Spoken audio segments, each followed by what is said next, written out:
Hey y'all, what's up? Welcome back to my channel. Today I'm going to be doing a review of my 2001 Pontiac Grand Prix.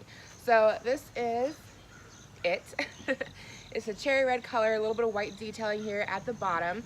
Go ahead and give you guys a 360 of the car while I'm talking you through it. It is the supercharged kind, so that's always fun to get on it and play with. Something that's really nice about this car that I enjoy is that it has a digital gauge for your speed that reflects up onto the windshield of the car, which is really nice to have. I never have to look down at the regular speed gauge. And then it also has some digital gauges. Shows you when you need an oil change, like your oil life pretty much, so you kind of know, okay, my oil is getting pretty old, time to get it changed. And it also will show you how many gallons of gas you've used, which is really nice because my regular gas meter has broken in the car. So now I'm able to just use a digital gauge and know that if I hit closer to 12 gallons, I need to be heading to the gas station. So let's go ahead and hop inside the car and I'll show you guys the inside. So opening up here, this is what the door looks like. It has, you know, your lock here. This is for your mirror, and then I've got my window controls. I have not been able to clean out my car. I didn't get a chance, so please bear with me. I have a toddler. There are crumbs everywhere. But it has a nice black and gray leather interior. That's what it looks like over on that side. I am planning a baby shower, so hence the pink trays. But then something that we did that's really neat with this car that you're gonna notice right off the bat is that we painted the airbag and the center console here. We've painted all red, along with this part, whatever you want to call this. And then there on the door handles, the controls. We did have the sides here painted red, but the texture here, I don't know if it's going to show up on camera, is not good for paint to stick to. I would not recommend doing that. It flaked off really bad on this side, which ended up being a good thing because I was able to get it all off for the most part. That side still needs some work. I'm having a hard time getting the paint off. If you guys have any suggestions for scraping the paint off without having to take the plastic piece out, they would be greatly appreciated. So going upwards, what do you call these things? I'm drawing a blank. Anyways, these guys, they have light up mirrors in them. Let's just go ahead and turn this on real quick so you can hear the engine purr. There we go. So these guys have light up mirrors. Apparently this is going out and not working very well anymore. Didn't realize that was an issue. Then same thing over here on mine. Sun visor, yeah, these ones work, which is nice, I guess. Then you have CD holders. So you have those on both sides. Up here, my little mirror has what direction I'm facing and the temperature, which is nice.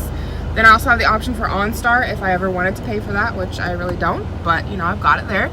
Then right here, I've got my buttons here for controlling these lights. My door is open, so they will not turn off as long as the door is open, but that's what these buttons here do. And then I've got my control for my sunroof, which slides right on back there. Hit the control. There we go. And that opens right on up, and you can see the sky. And then you can also kind of adjust where you want it. You don't have to just have it all the way back if you don't want to. Something that's really nice about the sunroofs in these cars in comparison to, say, like my Dodge Journey, is that with these cars being more streamlined, you don't have any major sounds in the cabin when you have your sunroof open. Now, if I drive with the sunroof open in the Journey, it makes a horrible sound inside, especially if I'm going like 55 or over. So if I'm on the highway, you just can't use the sunroof. I mean, you can, but it makes a horrible sound inside the car. The Dodge Journey, most SUVs, they're just not streamlined. They're not made for the air to just go over smoothly. And the Grand Prix is definitely made for speed. It is made for the air to just breeze right on by, and so you can go at high speeds in these cars and not have any problems with the sunroof, which is really nice. On back around here to my center console. So as I mentioned, this gauge is broken. It says I'm currently full. I'm not. Automatic brakes, definitely need to get those checked out. I've got my overheater gauge, whatever you want to call this. I'm sounding like an idiot to car people, I'm sure, but it shows, you know, if your car is overheating or not. It's not, we're good. Then we have our speed and whatever RPM is. I think that's for the supercharger, not really sure. And then if you can look up here, I'm not sure if you're gonna see it, but if you see the little green, the 0 right there, that is the speed that I was telling you guys about. And it'll also tell you if I change the radio station. Haley Deegan. So you can see the radio station pop right up, 98.5. And then if I change it, it'll pop up again. So that's kind of neat. I like that. So then coming on over to here is my digital gauges. So currently it's on fuel used. I'm at 4.4 gallons of fuel used. My car door is open, so it shows that right here. This is for my supercharger. Like I said, I believe the RPM gauge here is also for that. I could be wrong. I'm not a car person. But this is for my supercharger. So if I'm on the highway and I want to get on it, there will be a bar that lights up here and lets me know that my supercharger is working. And so you can flip through these. You got fuel used, you hit the mode button, and so take you over to range. Not really sure what that means. Oil life 22%. I'm definitely needing an oil change. Average econ, I'm not really sure on that either. And then fuel used. And so anytime that I go and fill up my gas tank, I hit the reset button right here, and it'll put me back to 0.0 gallons used. And so I know that I've got a full tank of gas. Same thing with oil life. When I get an oil change, I hit the reset button so that it'll start back over at 100% on my oil life. So basic stock radio. It's got the CD player. This guy right here, the clock is like in and out. Sometimes it turns on, sometimes it doesn't. AC, heat controls, all your basic stuff right there. Pepper spray, gotta stay safe. Right here are controls for that speed gauge right there. So if I want this to go up, hit this button. If I want it to come down, hit that button. And then also for the brightness of it, I can make it brighter or lighter. You can just see it dim right there. Right here, I've got for volume, play, and mute. I've never actually used these buttons. I had a Grand Prix before this one, a different Grand Prix, and it had a aftermarket radio in it, and so it wouldn't work. And I just got so used to never touching it that I never think to use these. So I'm assuming they work, but I've never actually used them. Then over here, this is for, you know, flipping through your radio. Again, never used it, wasn't used to it on my old one. Never tried it with this one. This side right here, windshield wipers, and also my cruise control. So that turns cruise control off, that turns it on, and then there's a little button here on the side that I push in to set my cruise control. And I've got my normal lighting and all of that fun stuff. The center console, we have the cup holders. I like that they tuck away like that. It's really nice. However, these are prone to breaking. As you can see right here on this one already popped off. So I don't use it very often because it doesn't keep things very sturdy. And in my old Grand Prix, one of these broke off as well. So that's just like a common thing with these cars for those things to break. This also has heated driver's seat. So there's the adjustments for the heated seat. And then here is the inside of the center console. It's got a place for change. CD racks in there if I needed to use CD racks. And then something I always liked about these cars is that this whole thing pops out. So you have like a whole other hidden compartment down there if you need it, which is, I don't know, kind of nice, I guess. So heading on in over to here is my glove compartment. You open that up. I've got some little extra parts in there. Got a tail light. Actually need to get that installed. These are pins for my door. My mechanic said we should put this in to make the door shut more easily. Apparently right now it's kind of hanging on the hinges. I don't know. Supposedly it just makes the door shut more easily if and when we ever get around to installing those. And then I've also got my car manual right there. And then there's this little yellow button for any time that you need to self-explode. So that's what that's for.